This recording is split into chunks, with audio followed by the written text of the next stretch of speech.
আমরা অর্গাননের case record করার পরে, পূর্ণাঙ্গ কেস রেকর্ড করার পরে আমাদের যে দ্বিতীয় অংশ থাকছে, দ্বিতীয় কাজটা, সেই দ্বিতীয় কাজটা কি সেটা আমরা 105 এবং 106 নম্বর সূত্রের মধ্যে বর্ণনা করা হবে। তাহলে আমরা চুরুয়াটি থেকে পেলাম, আমরা চুরুয়াটি থেকে 103 পর্যন্ত কেস রেকর্ড করলাম। 104-এ এসে সেই কেস রেকর্ডের থেকে পরিচয়ক লক্ষণ, অদ্ভুত লক্ষণ, বিশেষ লক্ষণ, মডালিটিস লক্ষণ, এক কথায় অসাধারণ লক্ষণ সমষ্টিগুলির দাগ দিয়ে একটা চিত্র অঙ্কন করলাম। এটা আমাদের এত পর্যন্ত মূল সারাংশ। এইবার 105 এবং 106-এ আমাদের কি বলা হচ্ছে, এগুলি খুব সুন্দর করে মনে রাখবা তোমরা। 105-এ বলা হচ্ছে প্রকৃত চিকিৎসকের কার্যের দ্বিতীয় অংশ। একটা কাজ করলাম, দ্বিতীয় অংশ, প্রাকৃতিক রোগগুলির নিরাময় কল্পে নির্দিষ্ট যন্ত্রসমূহের জ্ঞান লাভ, অর্থাৎ ঔষধ সমূহের রোগ উৎপাদিকা শক্তি সম্বন্ধে অনুসন্ধান। যন্ত্র কথাটা এখানে দেওয়া আছে, জানি না, হতে পারে। তাই চিকিৎসকের দ্বিতীয় কাজ কি, প্রাকৃতিক রোগগুলির নিরাময় করবে, natural disease, chronic disease, natural disease. এই ন্যাচারাল ডিজিজকে আরোগ্য করার জন্য অনেকগুলি ওষুধ সম্বন্ধে আমাদের জ্ঞান দরকার, অর্থাৎ মেডিকায় যথেষ্ট দক্ষ থাকতে হবে। তা নাহলে ওই ঠিক আছে এখন সাঁড়াশি নেই, এখন স্ক্রু ড্রাইভার দিয়ে করো, এখন স্ক্রু ড্রাইভার নেই তো স্লাইডের দিয়ে করো, এটা করো সেটা করো, দেখা গেল যে যন্ত্র ঠিক করবো সেটা এদিকে চুরি নষ্ট হয়ে গেল, অর্থাৎ রুগী মরে গেল। তো ব্যাপারটা হচ্ছে প্রকৃত চিকিৎসকের কার্যের দ্বিতীয় অংশ, প্রাকৃতিক রোগগুলির নিরাময় কল্পে নির্দিষ্ট ঔষধ সমূহের জ্ঞান লাভ, অর্থাৎ ঔষধ সমূহের রোগ উৎপাদিকা শক্তি সম্বন্ধে অনুসন্ধান। ওষুধ কি? ওষুধের রোগ উৎপাদন করার ক্ষমতা। ওষুধ হচ্ছে রোগ উৎপন্ন করার ক্ষমতাই হচ্ছে তার রোগ আরোগ্য করার ক্ষমতা। অর্থাৎ যে ওষুধ যে যে লক্ষণ সমষ্টি উৎপন্ন করতে পারবে, সেই ওষুধ সেই সেই লক্ষণ সমষ্টি যুক্ত রোগগুলিকে আরোগ্য করতে পারবে। অর্থাৎ দুর্গন্ধ তাড়াতে একটা সুগন্ধের দরকার। আনারস খেলে রোগ সারবে না, ওই কিশমিশ আর আখরোট খেলে সেক্সুয়াল প্রবলেম আরোগ্য হবে না। ওই খেজুর খাও আর কিশমিশ খাও, ওতে প্রকৃত রোগ কিন্তু সারবে না। খাদ্য দ্বারা রোগ আরোগ্য হয় না। হয়তো শরীর কিছুটা সবল হয়, একটু স্বচ্ছন্দতা বোধ হয়, রোগ আরোগ্য হয় না। রোগ শক্তিকে ধ্বংস করতে গেলে ঔষধ শক্তির দরকার। দুর্জনের সাথে লড়তে গেলে গলায় মালা টিপে দুর্জনের সাথে লড়া যায় না। দুর্জন যে প্রকৃতির, তার থেকে আরো বেশি খারাপ প্রকৃতির মেন্টালিটি বা কাজকর্ম দ্বারাই তাকে প্রতিহত করা যায়। বলা হচ্ছে ঔষধ সমূহের, অর্থাৎ ঔষধ সমূহের রোগ উৎপাদিকা শক্তি সম্বন্ধে জ্ঞান লাভ, মেট্রিয়ামেডিকা। দেখো মেট্রিয়ামেডিকার মধ্যে একটা আছে প্রুভিং সিমটমস, একটা আছে ক্লিনিক্যাল সিমটমস। এই দুই সমন্বয়ে কিন্তু মেট্রিয়ামেডিকা। পড়ার সময় খেয়াল করতে হবে এর মধ্যে প্রুভিং সিমটমস গুলি কি কি, রোগী কি অনুভব করেছিল। তার কারণ হোমিওপ্যাথি ওষুধ দিয়ে কিন্তু গ্যাংগ্রিন তৈরি করা হয়নি, হোমিওপ্যাথি ওষুধ দিয়ে কিন্তু প্রবল রক্তস্রাব বানানো হয়নি, হোমিওপ্যাথি ওষুধ দিয়ে কিন্তু পাগল বানানো হয়নি, হোমিওপ্যাথি ওষুধ দিয়ে কিন্তু টনসিলটা এত বড় উৎপন্ন করা হয়নি। তাহলে কি এগুলি মেট্রিয়ামেডিকাতে লেখা আছে।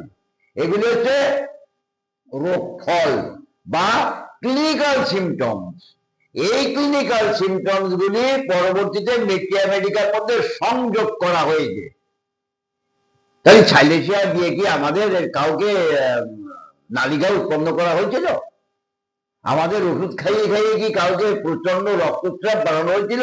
স্কুইলাস হিপ খাইয়ে, কলিনসনিয়া খাইয়ে, সাইমেক্স খাইয়ে, রেটানিয়া খাইয়ে কি লোকের এরকম রক্তস্রাব বা পায়খানার দ্বারা যন্ত্রণা অর্থ তৈরি করা হয়েছিল পূর্বাঞ্চলের মধ্যে? না, কখনো না। এগুলো হচ্ছে ক্লিনিক্যাল সিমটমস। এই ক্লিনিক্যাল সিমটমস কিন্তু আমাদের ওষুধ নির্বাচনের জন্য খুব সাহায্য করে না। প্রুভিং সিমটমস এর মধ্যে মানসিক কি পরিবর্তন হয়েছিল, আত্মঅনুভূত লক্ষণগুলি কি উৎপন্ন হয়েছিল, অস্বাভাবিক অদ্ভুত লক্ষণগুলি কি অনুভূতি হয়েছিল, মডালিটিস কি হয়েছিল, এইগুলি যে চিত্র, এই চিত্রটাই হচ্ছে প্রুভিং সিমটমস। আর এই প্রুভিং সিমটমস এর সাথে ক্লিনিক্যাল সিমটমস গুলি জুড়ে দিয়ে আমাদের মেডিকা তৈরি। বোঝা গেল? এইবার বলা হচ্ছে, কারণ তাহলে রোগ নিরাময়ার তো আহত হইয়া তিনি তাহাদের মধ্যে হইতে এমন একটি কে নির্বাচন করিতে পারেন, যাহার লক্ষণ সমষ্টি দ্বারা যে প্রাকৃতিক ব্যাধি তিনি আরোগ্য করিতে চাহেন, তাহার প্রধান প্রধান লক্ষণ সমষ্টি যতদূর সম্ভব সদৃশ একটি কৃত্রিম ব্যাধিচিত্র অঙ্কিত করা যাইতে পারে। যদি কৃত্রিম ওষুধ হচ্ছে কৃত্রিম, আর্টিফিশিয়াল ডিজিজ, আর আমার যেটা হয়েছে এটা হচ্ছে ন্যাচারাল ডিজিজ। এই ন্যাচারাল ডিজিজের একটা চিত্র, আর আমার ওষুধ ভান্ডারের থেকে ওষুধের যে চিত্রটা আর্টিফিশিয়াল, এই আর্টিফিশিয়াল ডিজিজের সাথে আমার ন্যাচারাল ডিজিজের বিশেষ বিশেষ অস্বাভাবিক অদ্ভুত বিরল লক্ষণ, মানসিক বা দৈহিক মডালিটিস, এইগুলি একটা চিত্র অঙ্কন করতে হবে। যে চিত্র এখানে আছে সিমিলিয়ার আর একটা চিত্র অঙ্কন করতে হবে। আখি, মাছি, পাখি, তারপর টিকার টিপতে হবে। আমার চোখ, বন্দুকের সামনে মাছি, আর ওই লাস্টে আছে বাগানের মধ্যে পাখি। পাখি, মাছি আর আখি তিনটে এক হবে, টিকার টিপে দেব। তাহলে আমাদের প্রয়োজন হচ্ছে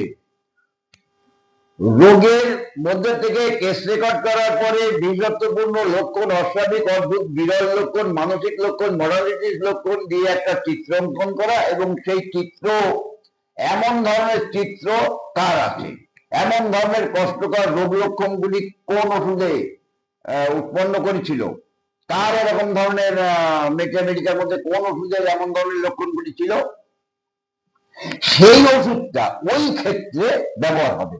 রোগ যা হয় তাই হোক, এই রোগ কি এই ওষুধ কি এই রোগ সারতে পারে, ওটা তোমাদের ভাব যাবে না। তুমি প্রাণ শক্তিকে সাহায্য করো, প্রাণ শক্তি তার নিজের ক্ষমতায় ওই জায়গাটা রিপেয়ার করে নেবে। ওষুধ কিন্তু রোগ সারে না, ওষুধ রোগ সারতে সাহায্য করে কাকে? প্রাণ শক্তিকে। প্রাণ শক্তি রোগ শক্তি দ্বারা আক্রান্ত হয়ে আছে, তোমার ওষুধ পড়লে রোগ শক্তি থেকে এটা অধিকতর বলে ওটা দূর হয়ে যাবে, এটা আর্টিফিশিয়াল বলে ক্রমান্বয়ে কমতে কমতে নিঃশেষ হয়ে যাবে, প্রাণ শক্তি স্বাধীন হয়ে যাবে। তখন এই প্রাণ শক্তি দৈহিক রোগ লক্ষণ বা ফলগুলিকে আস্তে আস্তে আস্তে আস্তে তাড়িয়ে দেবে। ক্যালকেরিয়া কার্ভের মধ্যে তোমরা পড়ে দেখবা যে হোমিওপ্যাথি ওষুধ কি করে, পাহাড় পরিমাণ পরিবর্তন করতে পারে না, শুধুমাত্র প্রাণ শক্তিকে সাম্য অবস্থায় ফিরিয়ে নিয়ে আসে। রোগ তো প্রাণ শক্তিতে হয়, দেহে হয়। এইবার বলা হচ্ছে যাহার লক্ষণ সমষ্টির দ্বারা যে প্রাকৃতিক ব্যাধি তিনি আরোগ্য করিতে চাহেন। নিজের মনকে প্রশ্ন করতে হবে যে আমার যে শ্যাম নামে যে রুগীটা আসলো তার কেস রেকর্ড করে যে চিত্র পেলাম, আমার কি লাইকোপোডিয়াম এই চিত্র প্রুভিং এর সময় তৈরি করেছিল? আর এই চিত্রটার সাথে কি আমার ওই শ্যামের সাথে সিমিলিয়ার হলো? রোগ লক্ষণগুলি অপসারিত হবে। রোগ লক্ষণগুলি বাঁ হাত দিয়ে চাপা দিয়ে রাখতে হবে। রোগ ফলগুলি, রোগ লক্ষণ বলে সাধারণ লক্ষণ এবং রোগ ফলগুলি বাঁ হাত দিয়ে চাপা দিয়ে রাখতে হবে। চাপা দিয়ে রেখে আত্ম অনুভূত হ্রাস বৃদ্ধি যুক্ত কষ্ট, অস্বাভাবিক অদ্ভুত বিরল লক্ষণ, পরিচয়ক লক্ষণ, বিশেষ লক্ষণ, পেকুলিয়ার লক্ষণ, এই লক্ষণগুলি দ্বারা যে চিত্র আছে সেই চিত্রের সাথে ওষুধ কানেক্টেড হবে। ওই টনসিল বড় হয়েছে, টনসিল বড় হয়েছে, ওটা থাক থাক, টনসিলটা এখন আজকে চাপা দিয়ে থাক। রুগীর লক্ষণ দেখো, যদি ক্রনিক ডিজিজ হয় তাহলে রুগীর লক্ষণ দেখো। রুগীর কি লক্ষণ? আমরা ক্রনিক টনসিলাইটিসে অনেক সময় ব্যারাইটাকার গ্লাইকোপোডিয়াম অ্যাপ্লাই করি। তাই যদি বোকা বক্রেশ্বর তার সেই রকম ধরনের রুগী চিত্র না হয় তাহলে কি ব্যারাইটা কি? তাহলে ব্যারাইটা কি আমি টনসিল দেখে দিলাম? না টনসিল ব্যারাইটাকার ওই রকম টনসিলাইটিস বানিয়েছিল?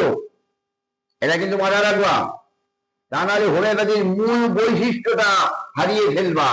হোমিওপ্যাথি অর্গানন করতে ভালো লাগে না। স্যার আপনার লেকচার না ভালো লাগে পড়ে হয় না। আমি সুপ্রিম কোর্টের বিচারপতি, আমি সুপ্রিম কোর্টের একজন উকিল, আমি সংবিধান জানি না, ব্যাপারটা এরকম হয়ে যাচ্ছে না। যাই হোক, তাহলে যে চিত্র অঙ্কন হয়েছে ন্যাচারাল ডিজিজ, যে ওষুধটা এমন চিত্র অঙ্কন করা আছে ম্যাথমেটিক্যাল মধ্যে ইকুয়াল টু আর্টিফিশিয়াল ডিজিজ, তো ন্যাচারাল ডিজিজ যে রেটে হয়েছে সেই রেটে আমি এই আর্টিফিশিয়াল ডিজিজটা দিল। কি রোগ হয়েছে দরকার নেই। তাহলে আমরা আর্সেনিক তো কলেরাতেও ব্যবহার করি তো, আমরা কার্ভেজ কলেরাতেও ব্যবহার করি, আবার হাঁপানিতেও ব্যবহার করি। তাহলে কার্ভেজ হাঁপানিতে ব্যবহার করছি কোন লক্ষণে, আবার কলেরায় ব্যবহার করছি কোন লক্ষণে? কলেরার উপরে আজকে আপনাকে কলেরার উপরে ওষুধ দিয়ে দেওয়া হলো, আজকে আপনাকে টনসিলের উপরে ওষুধ দিয়ে দেওয়া হলো, হবে না। এই সমস্ত মেন্টালিটি বাদ দাও, বাদ দিয়ে আপনার জন্য এই ওষুধটা দেওয়া হলো। আপনি সুস্থ হলে আপনার রোগ লক্ষণ এবং রোগ ফলগুলি দূর হবে। এটাই হচ্ছে হোমিওপ্যাথি সঠিক কথা। সঠিক কথা বলা অভ্যাস করবা, রুগী বুঝানোর দরকার নেই। তাহলে আমরা 105-এ পেলাম সিমিলারিটি করা, রোগ লক্ষণ সমষ্টি রুগীর জন্য, আর ওষুধের লক্ষণ সমষ্টি। যে ওষুধের মধ্যে এই সমষ্টিটা আছে, এই চিত্রটা যে ওষুধের মধ্যে আছে, সেই ওষুধটা এই রুগী দেহেতে অ্যাপ্লাই করবে। কখনো কিন্তু রুগীর দেহেতে যে লক্ষণগুলি আছে তার সাথে সব কিন্তু 100% এরকম সিমিলার হয় না। বিশেষত্বপূর্ণ লক্ষণের বেশ কতকটা, মানসিক লক্ষণের যদি থাকে তাহলে কতকটা, মডালিটিসের কতকটা দিয়ে চিত্র অঙ্কন করতে হবে। আর বিচার কিন্তু এই চেয়ারে বসে আমাকেই করতে হবে, অর্থাৎ যে যেমন ট্রিটমেন্ট করবে তাকেই বিচার করতে হবে। আমি কি লাইকোপোডিয়াম দিলাম, এই কি লাইকোপোডিয়ামের পেশেন্ট? নিজেকে প্রশ্ন করতে হবে। এই সালফারটা দিলাম, কি সালফারের পেশেন্ট? পালসেটলার দিলাম, পালসেটলার পেশেন্ট কি? যদি এভাবে নিজেকে নিজে প্রশ্ন করা যায়, যদি তোমার জানা থাকে তাহলে বলবে হ্যাঁ আমি এই এই লক্ষণ পেয়েছিলাম, তাই এই এই লক্ষণ অনুসারে এই মেডিসিনটা নির্বাচন করেছি। লক্ষণটি দেখে, সাধারণ লক্ষণ দেখে বা রোগ ফল দেখে কিন্তু কখনোই ওষুধ নির্বাচন করা যায় না, তাতে আরোগ্য হয় না, চালাকি হয়, অজ্ঞতার প্রকাশ পায়, রোগীর পয়সা খরচ হয়, সময় নষ্ট হয়, রোগ জটিল আকার ধারণ করে। আর ওষুধের অপব্যবহার হলে সাথে সাথে আর্টিফিশিয়াল ডিজিজ তৈরি হয়, অর্থাৎ কৃত্রিম রোগ তৈরি হবে, যেটা ন্যাচারাল ডিজিজ থেকে আরো ভয়াবহ। হিপাসালফারের মধ্যে, সাইলেশিয়ার মধ্যে কেন বলছে অনেক বছর ডাক্তারি করার পরে যখন তোমার বিবেক খুলবে তখন জানতে পারবা আমার এই ওষুধ দ্বারা কতগুলি রুগী মারা গেছে। বিবেকের দরকার। যে অস্ত্র অন্যের আত্মহনন করতে পারে না, সেই অস্ত্র নিজের আত্মরক্ষা করতে পারে না। ঔষধের যদি রোগ উৎপন্ন করার মতন ক্ষমতা না থাকতো তাহলে ঔষধ কখনো কিন্তু রোগ আরোগ্য করতে পারত না। বোঝা গেল? ঠিক আছে, রাখো।